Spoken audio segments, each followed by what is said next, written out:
pero mi tema son los mitos. Y voy a empezar con la definición de un autor que hemos escuchado mucho estos 3 días, Silo, que dice sobre los mitos, dice, un mito traduce un sistema de tensiones de un pueblo. Es un ladrillo.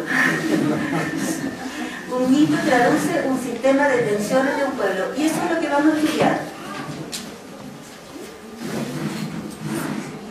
Es un sistema de tensiones que se traduce en imágenes, porque los mitos son imágenes esencialmente.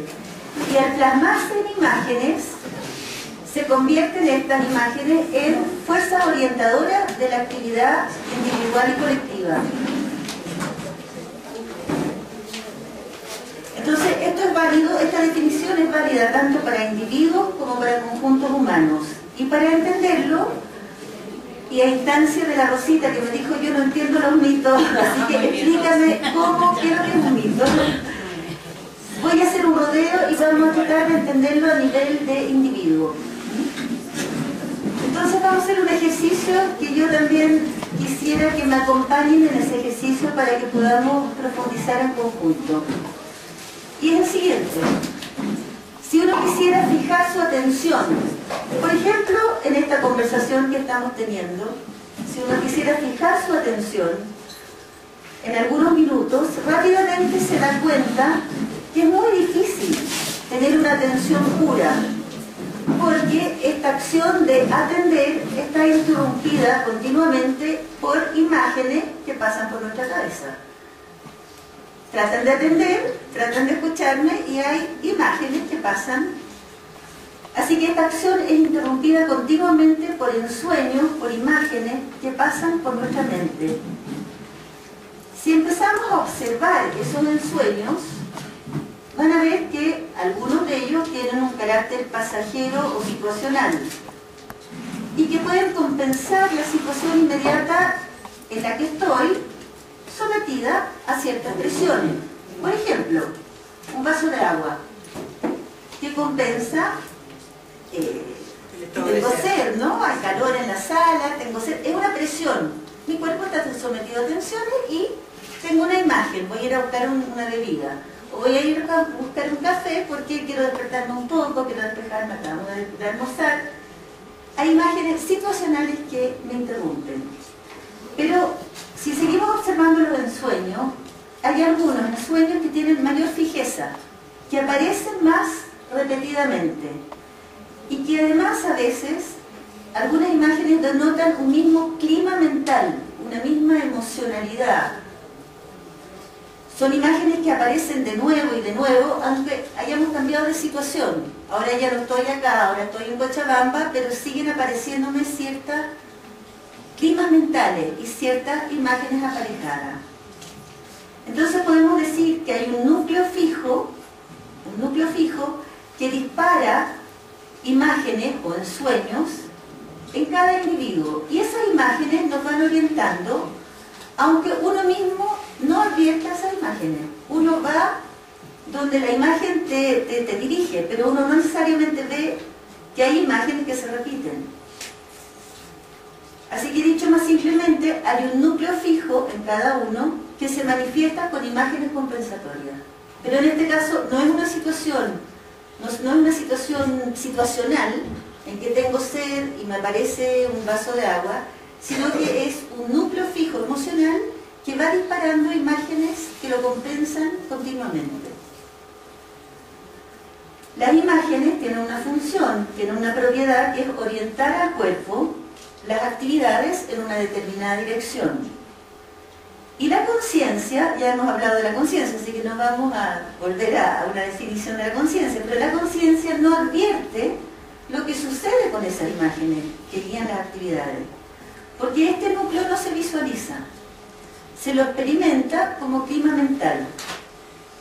No es una imagen, el núcleo, no es una imagen, y este núcleo sí va a determinar estas imágenes compensatorias, las que llevan a una determinada conducta y que a su vez llevan a una determinada actividad.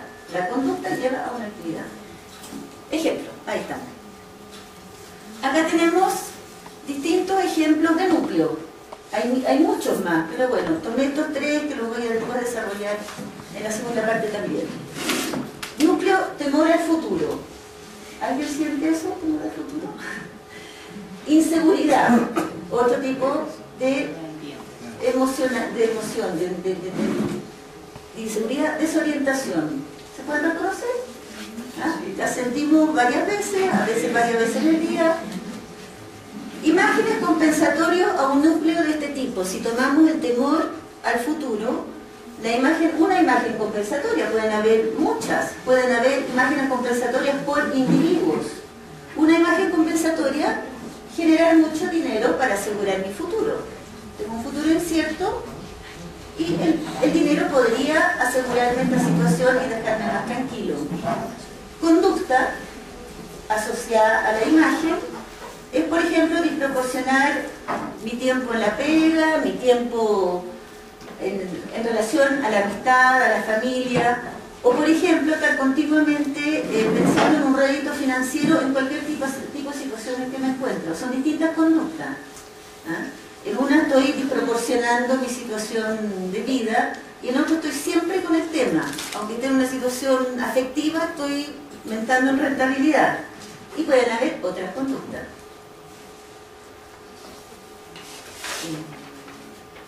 Estos núcleos pueden operar durante mucho tiempo, pero tienden a modificarse en los cambios de etapa. ¿Por qué? Porque en el cambio de etapa se va a modificar el sistema de tensiones de esa persona y por lo tanto sus imágenes compensatorias. Ejemplo, el niño que pasa de niño a adolescente, en la etapa anterior su temor es que lo separen de las figuras parentales o de la referencia. Y cuando pasa a la adolescencia, en realidad lo único que quiere es mostrar que no tiene nada que ver con esa figura de referencia. Ha cambiado el sistema de tensiones. También los núcleos pueden quedarse fijos durante mucho tiempo.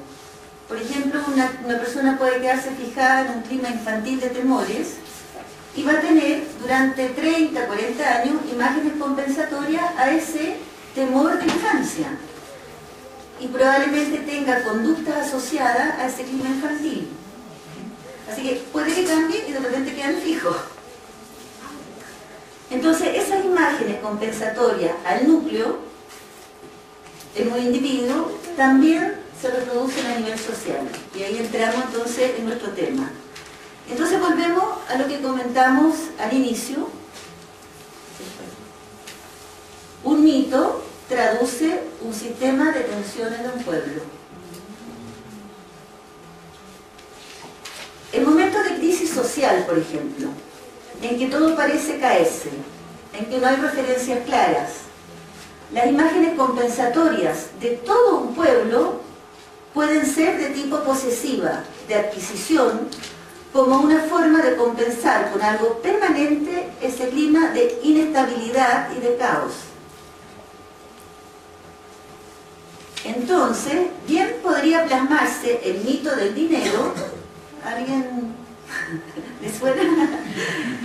Alguien podría plasmarse el mito del dinero como aquello que da libertad, que genera bienestar y que genera la felicidad. Y el comportamiento de toda una sociedad podría estar orientada a obtener el dinero y todo lo que compra el dinero, que sería finalmente el sistema de imágenes que se dispara frente a ese núcleo fijo, frente a ese clima fijo que es que todo es caótico, que estamos en una inestabilidad total, etc. ¿Me siguen? ¿O estoy hablando en chino? Entonces, y tal como sucede a nivel individual, como lo dijimos hace un rato, en que al núcleo no se lo ve mientras está actuando, en que la conciencia no capta que está siendo orientada por ese clima fijo, también sucede con los conjuntos humanos. No se percibe la relación que existe entre un mito operando y las tensiones básicas de ese momento histórico. Así que si alguien cree que lo que está haciendo es la realidad misma, no se enoje si ahora estamos hablando de que son mitos. Mejor cerramos.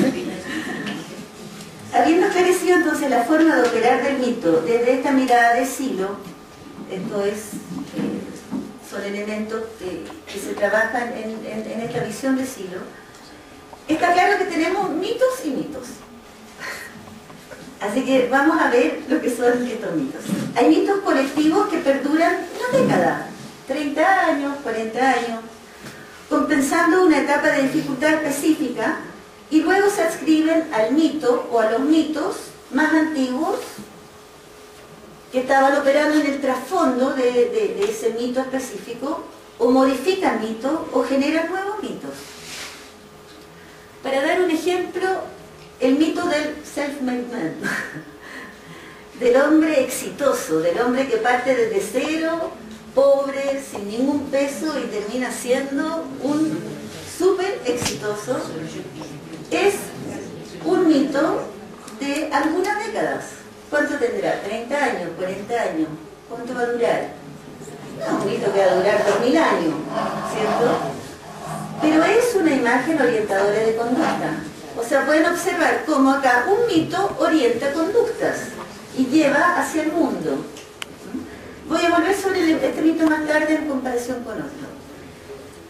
Hay mitos que perduran en toda una cultura, aunque a menudo se pueden ver modificaciones a lo largo de esa cultura. Voy a dar un ejemplo. En el Popol Vuh, el primer hombre fue hecho de barro. ¿Ah? Pero el hombre de barro, a las primeras lluvias, se vuelve a convertir en fango. Porque en ese momento del Popol Vuh, cuando se escribe esa etapa, la gente no manejaba altas temperaturas del fuego y por lo tanto el hombre de barro era barro cocido. Y el barro cocido, cuando se humedece, vuelve a ser barro.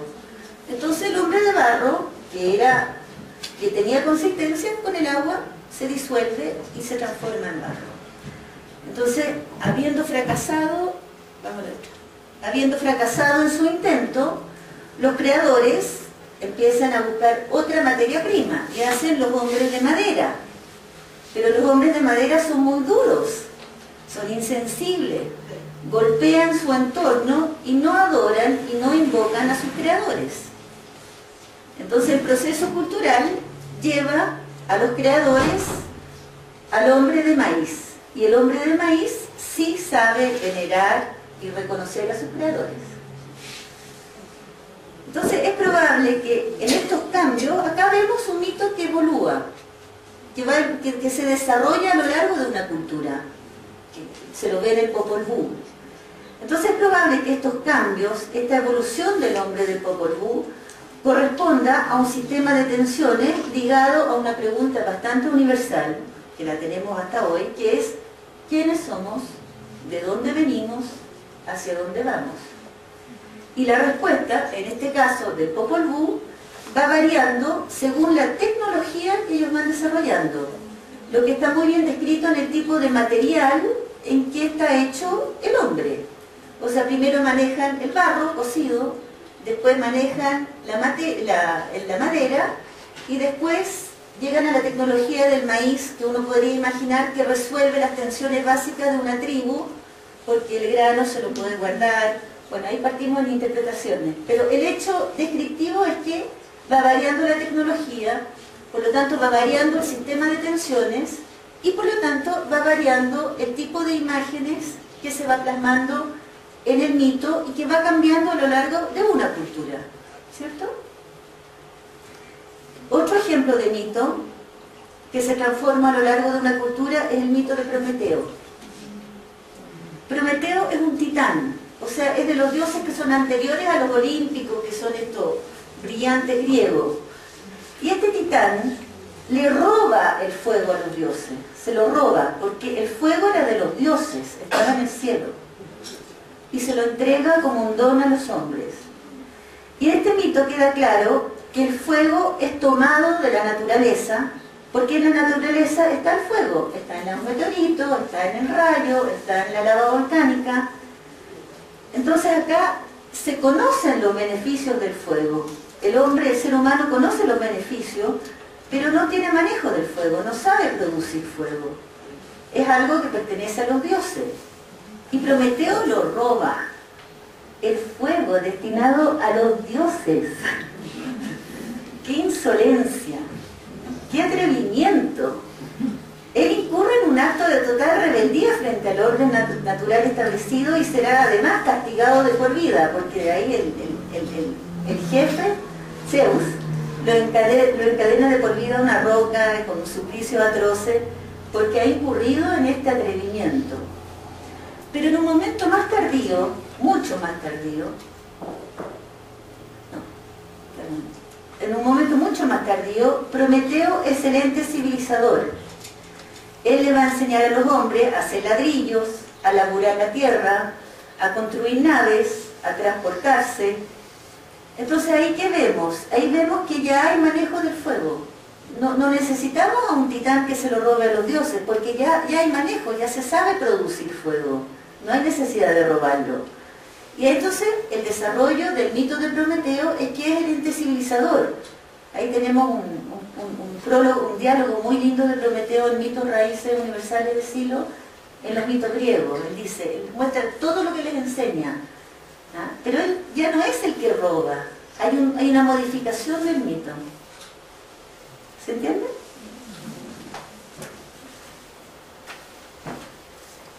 Después hay mitos que perduran más allá de una cultura, más allá, y que se traspasan a otra cultura, ajustándose, adaptándose a una nueva cultura.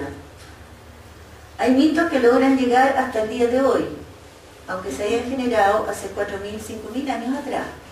Un ejemplo, la búsqueda de inmortalidad. ¿Quién no quisiera ser inmortal? No es una búsqueda que sigue actuando. Es la búsqueda de inmortalidad de Gilgamesh, que vamos a describir en este caso, que viene de las tablillas asirias sumerias que están escritas en signos cuneiformes. Gilgamesh, que busca realizar su inmortalidad a través de las hazañas gloriosas que él va a inscribir en las lápidas en su ciudad, que es Uruk. O tenemos otro mito de alguien cercano, de la misma familia, que es Uspanishtim. Uspanishtim, que también aparece en los textos acadios y sumerios, o sea, hace 5.000 años, y él se pudo salvar del diluvio universal y acceder a la inmortalidad. ¿Por qué? Porque él escuchó las recomendaciones que le dio el dios de la sabiduría, Ea. Ea, en los sumerios, es el dios que vive en el Apsu, que son las aguas de la profundidad, a las que no se accede. Y Ea le recomendó que hiciera una barca techada en que pusiera toda su prole, que tomara un ejemplar de cada especie, mujer y hombre, y que la pusiera en esa barca techada y que esperara. Pero en realidad la inmortalidad, bueno, ahí se salvó la vida, que se metieron en el barco, pero después los dioses encuentran de que en realidad él ha hecho un aporte a la especie, porque él le ha dado continuidad a la vida, él le ha dado continuidad a la especie, y es por eso que le dan la inmortalidad. Así que se la ganó, pero él escuchó las recomendaciones de Ea. Una mujer, claro.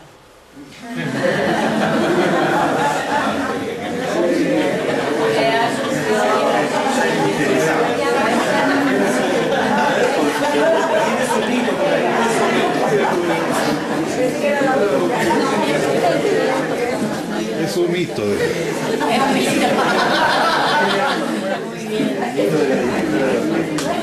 Entonces, la pregunta es ¿de qué dependerá que perduren o mueran esos mitos? ¿El tema que buscan resolver? ¿Habrá temas que trascienden los tiempos y otros no? ¿Habrá sistemas de tensiones y de búsquedas que aparecen siempre y otros que son más epocales? ¿O estarán ligados al manejo tecnológico de un particular momento histórico o del nivel de conocimiento de ese momento y que sea capaz de modificar el sistema de tensión en un momento dado? ¿O esto estará ligado a ambos? O sea, ¿hay tensiones permanentes? ¿Habrá tensiones que se logran modificar, como en el caso del hombre del Popol Vuh, en que se va modificando por la tecnología? Ellos van tomando otra tecnología y van modificando el sistema de tensiones. Entonces, ¿serán cosas permanentes o estarán ligados a ambos fenómenos?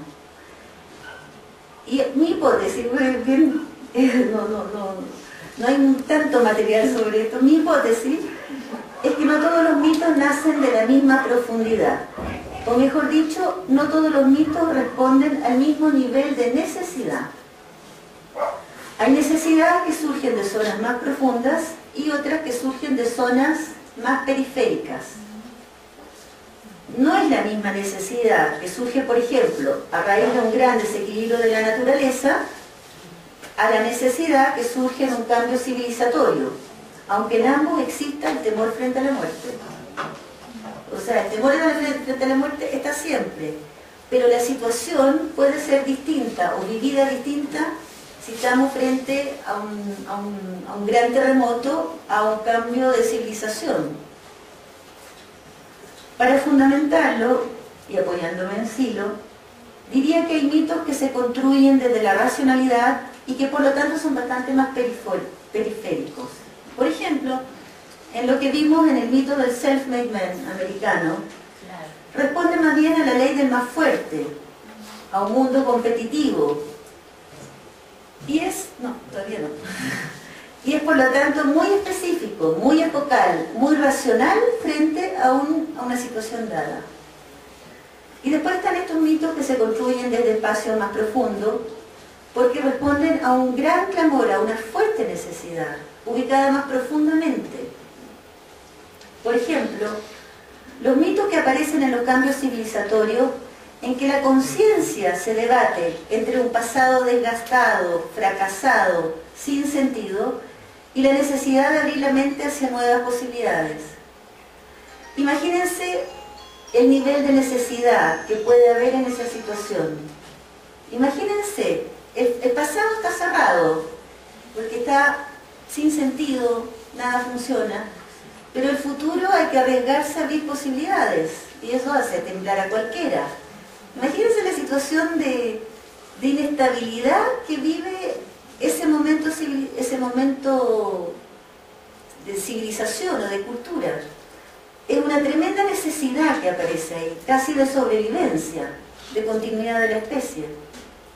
Entonces, desde esa profundidad, que me imagino que han surgido los mitos de las grandes civilizaciones, los mitos de creación, que se los llama.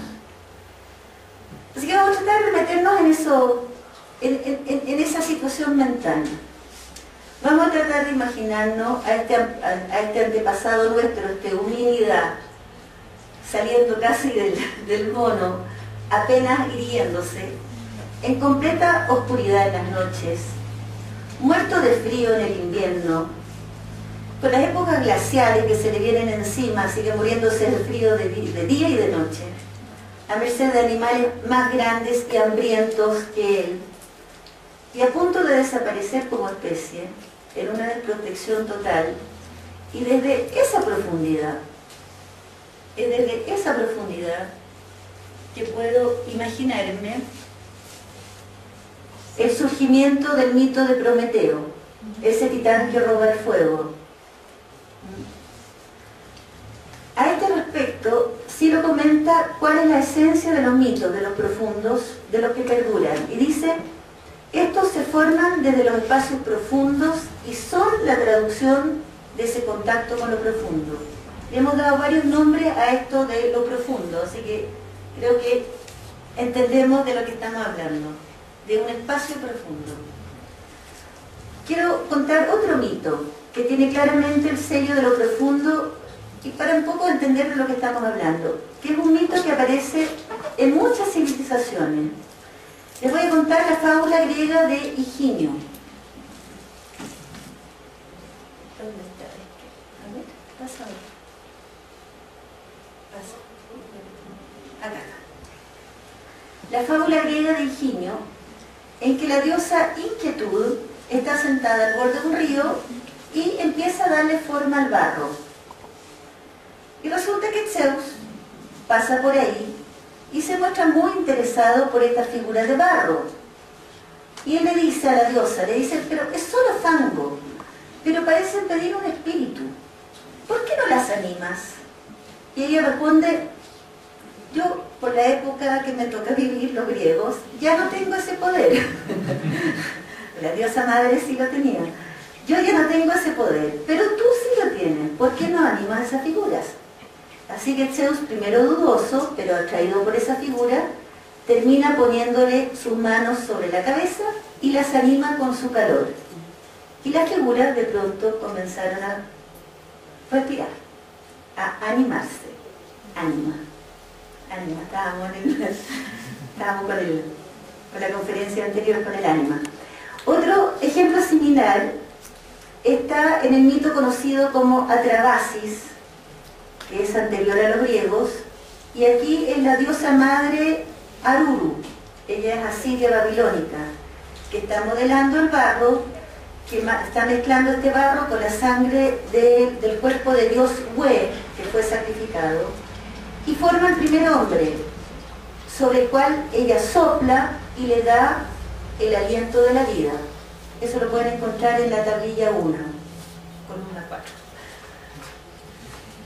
Y el último ejemplo, que lo conocemos un poco más de cerca, es un extracto del Antiguo Testamento, en que Dios sopla su aliento en Adán, que es una figura de barro, y le da vida.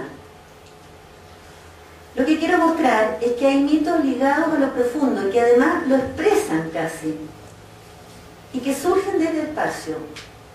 No traducen un sistema de tensiones periférico. Están ligados a una necesidad que involucra todo el ser.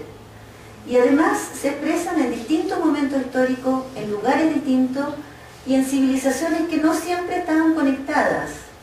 O sea que podemos ver que en civilizaciones no conectadas aparecen mitos similares y que reflejan ese contacto con lo profundo. ¿Y qué hay del momento actual? No voy a dar respuesta, voy a hacer una pregunta, así que bajo el tiro de la expectativa. ¿Hay mitos operando? ¿Cuáles son más periféricos y cuáles responden a mitos más profundos? ¿Cuáles podrían perdurar y cuáles están muriendo? ¿Estaremos conectados con aquellos que surgen desde lo profundo y que proyectan el proceso humano hacia el futuro? A mi parecer está claro que hoy estamos en el declive de un mito que está bastante piojento, como diríamos en Chile, bastante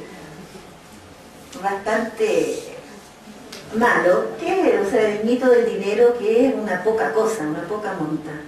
El hecho de poder verlo, de poder visualizarlo, denota que ya está en declive. Porque cuando está en auge, lo que veíamos es que cuando los mitos están en auge, en pleno auge, no se los ve. Uno no cree que lo que está haciendo está ligado a un sistema de creencias. Y el hecho de que lo estemos viendo es que está decayendo. Y las nuevas generaciones, lo hemos visto en conducta del año pasado, las nuevas generaciones no han esperado ser financiadas por las ONG para juntar la gente en la plaza pública. Así que ese motor, esa conducta de estas nuevas generaciones viene de otro lado. No están siendo movilizadas por el dinero. Pero creo que solo se cae un mito periférico. No me queda claro si ese hecho puede en sí develar mitos más profundos. Porque lo que deja la caída del mito del dinero en este momento es un tremendo vacío, un inmenso sinsentido. Pero quizás también sea desde esa profunda necesidad de sentido, desde ese rotundo fracaso, desde ese vacío sin fin, que podamos quizás conectar con algo suave, con algo quedo, con algo que tenga el inequívoco sabor a sentido. Para terminar, quería presentarles un video de 2 minutos, es bien cortito, en que a través de un mito, Prometeo, hemos tratado de conectar un segundo con esa chispa de lo profundo a través del sistema de imágenes, porque los mitos al fin y al cabo hablan de imágenes.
Acá les traje el fuego para que iluminen la noche.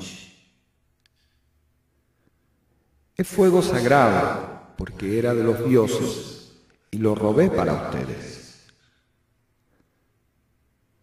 para que enciendan el hogar, que dé calor a sus hijos y a los hijos de sus hijos. También lo escondí en el silencio de las rocas milenarias, y cuando las golpeen, podrán tener la chispa de luz que ilumina a la humanidad, las veces que ustedes quieran. Vuestra tarea será cuidar mi fuego sacro.